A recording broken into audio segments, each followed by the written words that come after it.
What is going on, fight fans? So an awesome showing by Canelo Alvarez. It was to be expected. I expected this fight to go in the vein of what we saw, right? Maybe I thought Jermell would do a little bit more, but as we said in our prediction, where we broke down the fight, we said exactly this, that Canelo was going to apply pressure, he was going to get him on the ropes, he was going to alternate body shots and head shots, and that in and of itself was going to be his downfall, because Charlo is not a back foot type fighter. He's a come forward fighter. He's not really a slick fighter. He's more of a fighter who has a good ability to pick his shots, and kind of sometimes even trade with you in the center of the ring. That's where he does his best work. So we knew here on Boxing Fanatico that he was going to have a lot of trouble doing that, because that's, you know, when it comes to trying to be on the back foot, because that's not what he does. At one point, Canelo even cornered him, literally, not back against the ropes, but back against the corner, which is very it is very unusual to actually see that, but that just goes to the fact that Charlo was in an uncomfortable element, trying to be on his toes, trying to move around the ring. It also never seemed like Charlo ever had an intention to change the complexion of the fight. He was consistent with allowing Canelo to have him up against the ropes and then tee off. And then Canelo doesn't make it easy, because Canelo makes it very hard to predict when he's going to hit you upstairs and when he's going to hit you low. He does a lot of different tricks in there that kind of play tricks with your mind to make you maybe think that a headshot is coming, but a body shot comes, and then vice versa. So Canelo was very successful throughout the entire time. He also makes you insecure with your guard, because if you're blocking your body, he's going to attack your arms to let you know that that's not going to bother him, and he's going to throw a super hard punch, because even though you're blocking, it still hurts. It just doesn't hurt as bad because you're not getting hit in your stomach region with all your organs in there, but it still hurts. So it still makes you think a little bit more than just, hey, I'm blocking, I'm good. But the fight, like I said, it went the way that I thought it would go, with Canelo dominating the fight. I just wanted a little bit more from Jermell Charlo. I see that he is calling out Terence Crawford at 154. The thing is, the luster for that fight to me is just gone after a performance like this. I know people are gonna say, "Oh no, but it was 168." It's like you have to understand.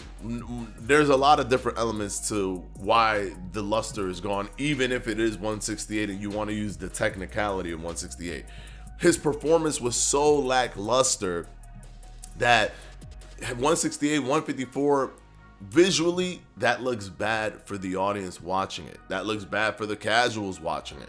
They're not going to be like, oh, but 154, now it's easy, right? Because that's where he's from, and he's on from 154. They're not going to see it like that. They're going to be like, isn't this the guy that barely threw any punches against Canelo Alvarez and got beat up against Canelo Alvarez? And isn't Crawford the guy that just destroyed Errol Spence? And in terms of the marketing of this, it just doesn't make any sense. I truly don't see this making any sense moving forward. The only thing that makes sense for Crawford is after the Errol Spence fight, he fights Canelo Alvarez. Now, if Canelo Alvarez fights Benavidez before Crawford fights Canelo Alvarez and then beats Benavidez, then that fight becomes that much bigger. That fight becomes much bigger. That will be Crawford's swan song, and that would just make a lot of money. And it looks like they might be going the route of Crawford is fighting Spence in December, and then Canelo is fighting Benavidez for Cinco de Mayo weekend, and then for Canelo's final fight of the PBC 3-fight deal, he ends up fighting Terence Crawford in September. So we would get him and Crawford in September of basically 1 year from now. And I'm super excited for that. I'm here for it. I can't wait to see Terrence Crawford do his thing and Canelo do his thing.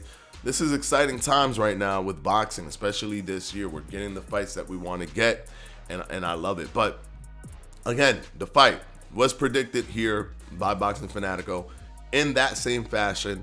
It was just the most consistent work. I gave Canelo every single round. I don't know how anybody could have given Charlo any round, to be honest. Like, even if you just want to give a round, there was never a round where Canelo wasn't more dominant in every way imaginable in that ring, where I could legitimately, and even if I'm trying to give a round, I could legitimately give a round to Jermell Charlo. So we are up to 9.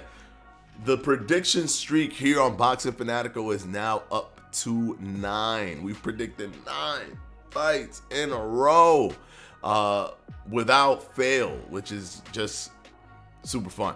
We got to keep going for the predictions. We're going to talk on tomorrow, Monday, live, 7 p.m. Eastern time to 8 p.m. Eastern time. Don't miss it here at Boxing Fanatico Live, episode 64. Every Mondays, Wednesdays, Fridays, we go live at 7 p.m. Eastern time for 1 hour to 8 p.m. Eastern time. So join me and join all of us tomorrow on Monday, so we could talk about this fight and put our next prediction into the next fight, so we could try to get to the double digits, baby. 10 fights in a row predicted correctly. Let's try to shoot for that. All right, until the next one, guys, I hope you guys enjoyed the fight.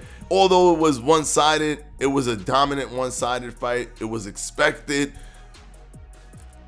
Was it super exciting? Not really, because Jermell didn't provide any sort of resistance, in my opinion. It was a straightforward fight that was expected to be that way.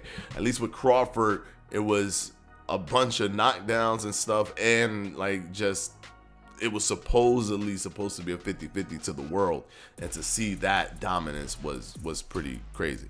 All right, so anyways, until the next one, guys, make sure to join us tomorrow, 7 p.m. Eastern time, Monday, and I'll see you guys later tomorrow. Peace.